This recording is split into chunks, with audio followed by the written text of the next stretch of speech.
So the Australian government just dropped the 2026-2027 federal budget, and honestly, there's a lot in it. The internet has been on rampage since last night. A lot of reactions everywhere. So whether you're a renter, a homeowner, or a migrant worker, a small business owner, or just someone trying to keep up with the cost of living, this budget really affects you. In today's video, I'm going to be showing you step by step and simple thing that you need to realize if you're a migrant, especially about this federal budget. So watch till the end because it affects you as long as you're in Australia.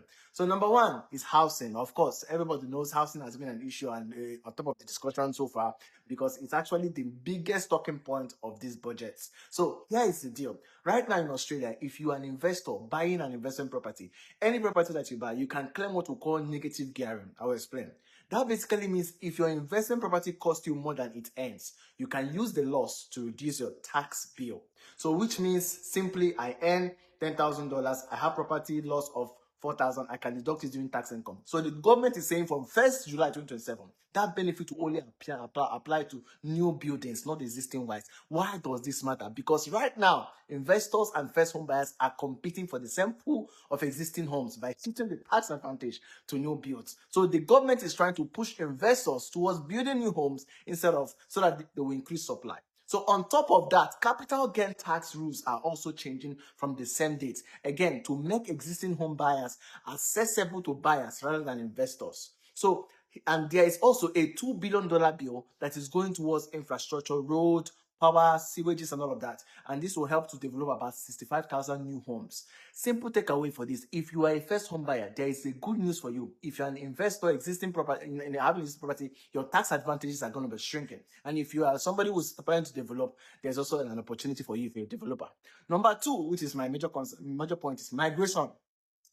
Listen attentively, and this is one really important one.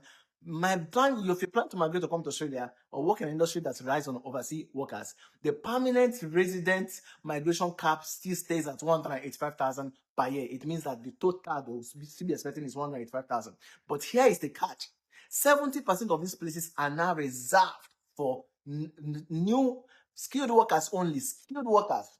There's also 82.2 billion that have been invested. All right, so the second one is migration, and this one really, really important if you are on a visa planning to migrate or you work in an industry that relies on overseas workers. Listen attentively. The permanent migration cap stays at 185,000 people per year, which is the same thing of last year. So that number hasn't changed at all. But here is what has changed. More than 70% of those places are now reserved for skilled migrants. So the government is being very deliberate about who gets in. Listen attentively: skilled migrants. So go and start your skill assessment immediately. There's also $85.2 million being spent to speed up skill assessment in the here and licensing, especially for trade workers like electricians, plumbers, and builders. I said it before that construction workers have been needed. The idea is that if you got the skills, you shouldn't have to wait years to get them recognized in Australia. So let overseas migration, that's the total number of those people arriving minus those leaving, the forecast for this particular financial year is 295,000 for this year, and next year they're looking at it reducing to 245,000 per year. The points test system is also being reshaped to favor younger, better educated, and higher skilled applicants. This is my simple takeaway.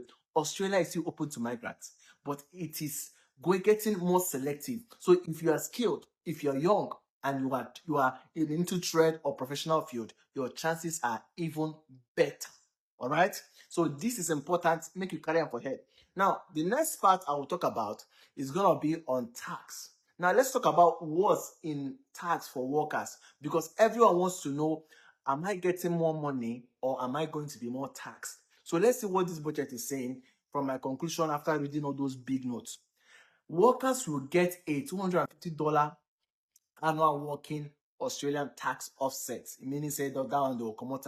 So it's not huge, but it's something that is really, really nice. There's also a new 1,000 instant tax deduction that will be helpful.